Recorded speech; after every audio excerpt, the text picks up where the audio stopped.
What are the typical applications for drones?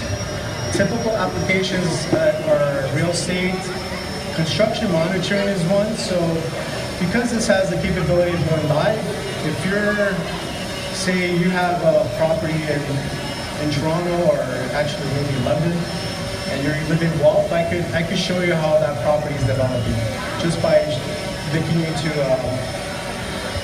a web address.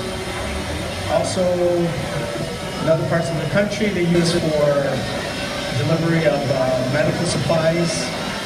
In the north part of Canada, they're using it for food supplies.